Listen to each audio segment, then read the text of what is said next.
Long time no see. I'm sorry it's been so long between videos. I've taken on a side gig that I've had trouble fitting into my schedule, but I think it's solved now. So I'm hoping to get back on a regular schedule again. Without further ado, we have finally arrived at our final video of our Evil Mormon Parents series. Today, we are talking about Joshua Powell and his wife's disappearance and everything that followed. A Mormon family man who was anything but.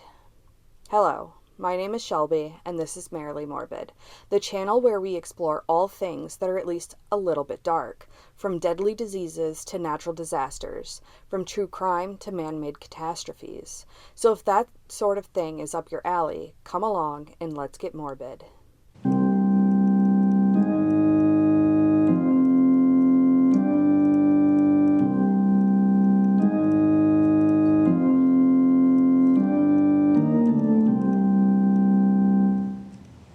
Susan was described by her friends as outgoing and friendly.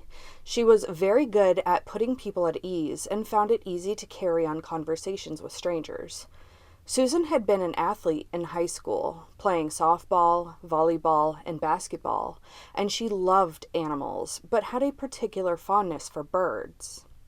But important for our understanding, Susan was born into a religious Mormon family and has kept her faith her whole life. The family is the center of each Mormon's world, which is why she was probably reluctant to leave her marriage when things were falling apart. Susan, like most devout Mormons, grew up very sheltered, which means it may have contributed to the marriage that she found herself in later. On the other hand, Josh grew up in a home where turmoil was normal. His parents had a very contentious marriage, which ended in a very long divorce process, which lasted for years. Certainly not a healthy situation to raise children in, and Josh would end up being raised by his father. A child being raised by a single father happens sometimes, but Josh's father is a man who should have never been around children, let alone raising them. But we'll get back to that later. Josh was described by people who knew him as a know-it-all. You know the type.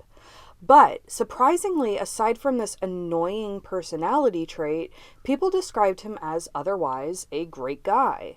But people like him are good at appearing to be great guys with the people who aren't in relationships with them. Josh and Susan met at a church-held singles dinner party. She was drawn to him and loved that he also had a pet bird. She believed that the love that he had for the bird would someday translate into him being a good father. Now, Josh was 24 at the time, and Susan was 19. Mind you, that she just graduated from high school just months earlier. Josh was old enough to have graduated from college 3 years before. Tell me there isn't a power imbalance there. And then they were married within 6 months. That's 9 months after she graduated from high school. Want to bet that he never told Susan about his previous relationship with a woman named Catherine Everett? That he'd lived with her and that he had been controlling in that relationship too? His previous girlfriend, Catherine, understood how unsafe it was, especially since he would never let her visit her own family without him. Red-ass flag. And luckily, Catherine was able to convince him to let her go on her own to visit her family in Utah when he wasn't able to get away from classes. She took that as her opportunity to call Josh back in Seattle and tell him that she was not coming back. Sadly, and though she never could have actually predicted what would happen, she felt so much survivor's guilt when the Powell family made national news years later. I want to jump in here and ask you to subscribe if you haven't already. I am trying to make this channel my full-time job so I can bring you more morbid topics. I am only at just over 160 subscribers, and I feel like this channel could be so much more with some more support. So if you like what I'm doing, like this video and comment below to help the algorithm, and subscribe so you can see what comes next. Thanks. Let's get back to the video. After Susan and Josh got married in 2001, they moved in with Josh's father for the first 2 years, and then they ended up buying their own small home on a quiet street. And finally, being in their own place, Susan was excited to start their family. It was still going to be a little while, but in 2005, their first son, Charlie, was born. And then in 2007, Braden, their second son, was born. Susan had been honest with her friends about her unenviable marriage. She'd had a happy marriage up until she became pregnant with her first child, Charlie. She'd hoped that their marriage would go back to normal after she gave birth, but that didn't happen. As Susan went into labor, Josh had been messing around on a computer and decided to let his father-in-law take his pregnant wife to the hospital. And only after an hour and a half had passed did he actually finally show up at the hospital. Even after showing up finally, he continued to mess around with a laptop as if his wife wasn't in fucking labor. It wasn't until Susan's father got verbally angry with Josh that he finally put the laptop down to help support his wife during labor. Josh was very financially abusive to the point that he would dictate every single item that she was required to purchase, and she wasn't allowed to get anything else. He would also give her so little money that sometimes she'd have to ask friends for food so she could feed her 2 children.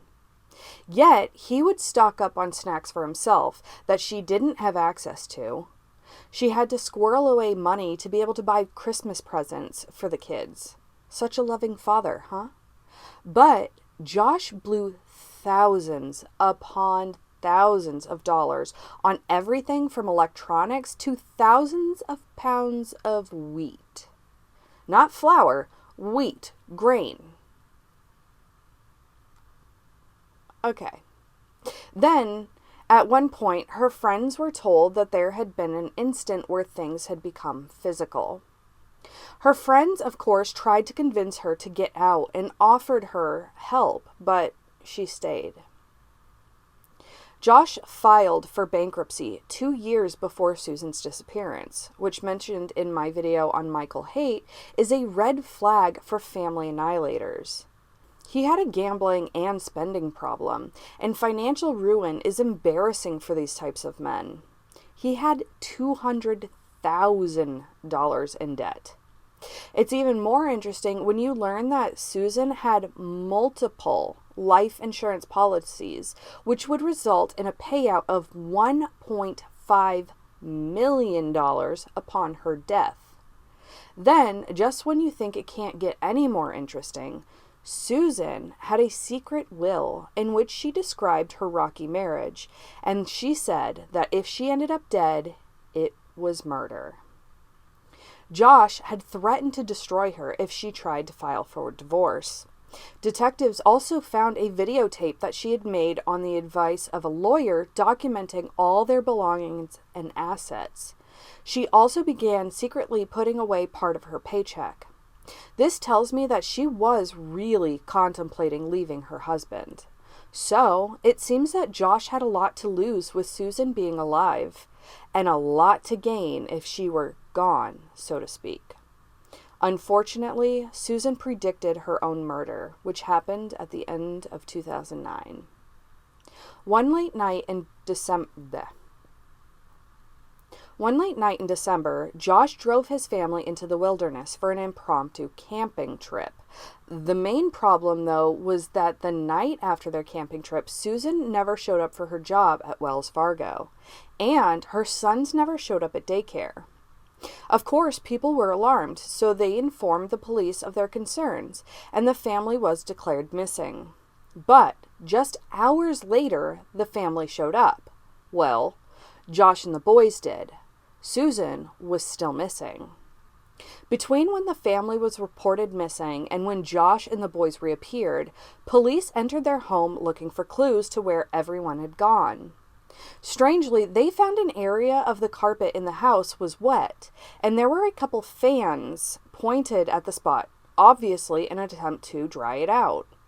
They also found a spot of blood on some tile, which was later confirmed to be Susan's blood. So Josh was a suspect from the get. He was brought to the police station for questioning to locate his wife. But instead of being distraught over his wife being, missing, Josh was outraged over the window that the police had broken when they gained access to the house. Again, upset about a broken window, completely unfazed that his wife, the mother of his children, is missing. Josh claimed that he had taken his 2 young sons on a camping trip in the middle of December at night, and that they'd left Susan behind at home. Their kids were 2 and 4 years old. I have a 1 and 3-year-old. Not only would you never bring your young children camping in the middle of the night, but no way in hell are you going to wake up your toddlers to bring them into the wilderness to set up camp in the freaking winter. Not to mention that it had also recently snowed, so there was a full blanket of snow on the ground. During the questioning, Josh didn't act concerned about Susan at all, and detectives reported that he was behaving oddly. Definitely not like a loving husband of a missing woman, especially since Josh had been known to be quite the motor mouth, but suddenly, after his wife goes missing, he's quiet and terse. When the children were questioned about the camping trip, their older son, who was only 4, told the investigators that his mommy was in the trunk when they went camping. He also said that when they were camping, that his mommy and daddy got out of the car, but his mommy never came back. How heartbreaking for that kid. How the hell was Josh not arrested? Because apparently there was no evidence. So when the detectives told him that he was free to go, he actually left. A man whose wife was missing told the detectives that he'd have to think about it for a few days before he spoke to them again. Like what? You have to think about talking to detectives about your missing wife? Wouldn't you want to do everything you could to make sure that she's found? Guilty AF. Later, Josh and his father claimed that Susan had run off with a journalist named Stephen Kocher. They went to the same Mormon church, and he disappeared just 2 days after Susan did.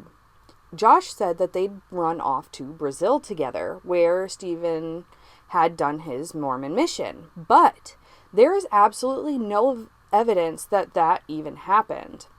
You want to know the biggest reason why this story is a crock of shit? Susan's purse was still at the house. No woman would ever go off without their purse, their IDs, money, cards, keys. It's absurd. Just when you think it can't get any more suspicious, 11 days after Susan went missing, Josh took the boys to Washington State to visit his father for the holidays, with his wife missing. Then, less than 2 weeks after Christmas, he returned to Utah, but only to get his things so he could move to Washington. I don't know about you, but if my husband was missing, moving to another state less than a month later would never even cross my mind. It's literally incomprehensible. Unfortunately, still, there was not enough evidence to hold Josh. Nothing could be done. The boys continued to live with their father and their grandfather in Washington State. 2 years after Susan went missing and after Josh's father, Stephen, was arrested, his father, Stephen, was arrested for possession of CSA materials and voyeurism, since he liked to create his own footage while being a peeping Tom spying on elementary school girls.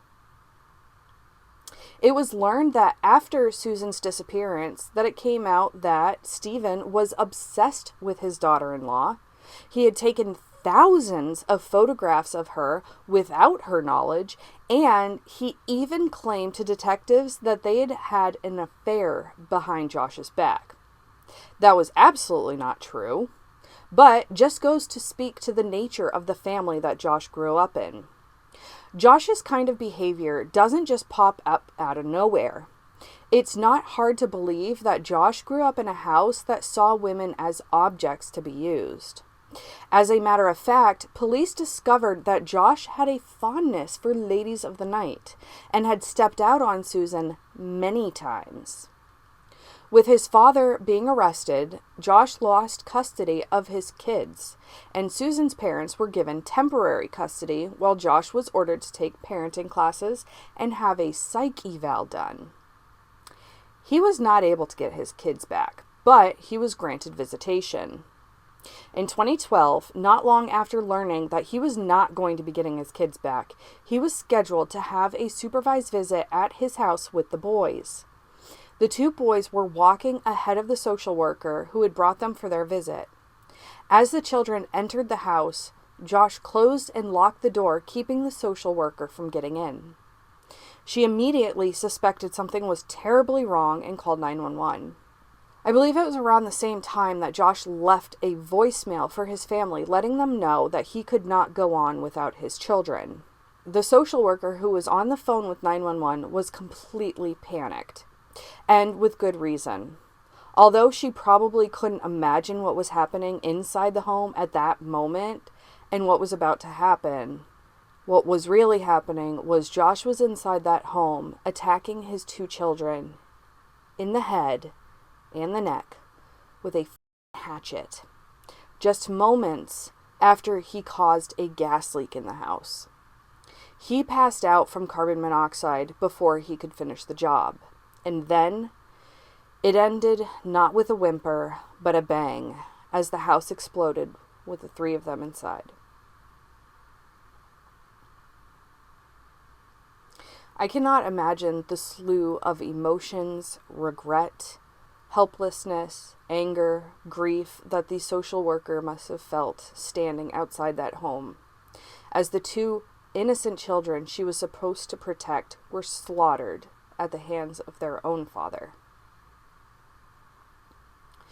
In many cases, when the murderer and all of his victims are gone, the story ends, but not with the Powell family. Less than a week after the 1-year mark of the murder-suicide, one of Josh's brothers, Michael, jumped to his death. Was it guilt? Michael had been questioned on multiple occasions as a possible accomplice for his sister-in-law's disappearance. Perhaps he had helped kill Susan, which started the chain reaction, which led to the death of his brother and his nephews. Did he blame himself? Did he feel guilty for being a part of the battle for Susan's life insurance policy? Now here's where the story gets even more crazy and frankly disgusting. Now Susan to this day has never been declared dead. Without a body or real evidence that she's really dead, the insurance company refused to pay out. Understandable. It's $1.5 million. But remember, I just said that Susan is still considered a missing person, even though Utah law says a missing person can be declared dead after a period of 5 years. That means that she should have been declared dead way back in 2014, 10 years ago. But it turns out for the last 12 years, there has been a feud between Josh's family and Susan's family over who should get the $1.5 million from Susan's life insurance. Absolutely disgusting. I can't blame Susan's family for their part in the fight.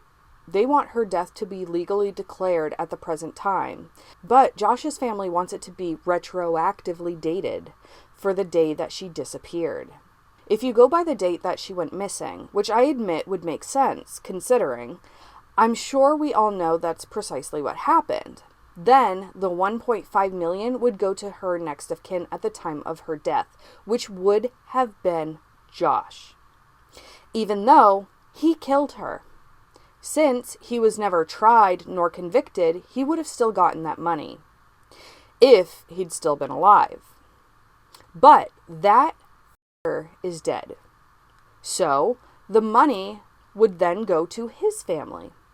But if you go by when she would be legally declared dead, then that would be after Josh's death, making the next of kin Susan's family. Although I absolutely believe that she died the day she went missing, I absolutely believe that they should go by the date that she is declared legally dead. That is blood money, and for Josh's family to be fighting with Susan's family over it in court is just beyond words. How incredibly greedy and selfish can you be? There is really no way to express how unbelievably vile that is. Now, for the end of the story. Josh Powell's remains were cremated, and the location of those ashes are unknown, which is a real pity. That man deserves a grave that people can visit, if only to piss on it. And as for Charlie and Braden, they have been laid to rest together alongside a memorial for their mother. On the headstone is carved the words, "United in Heaven." So tragic. May Susan, Charlie, and Braden never be forgotten. And that's where we end today. In the next video, we will be talking about the deadliest field trip in history. The poll for the next video will be up soon. Please, if you haven't already, like this video and subscribe.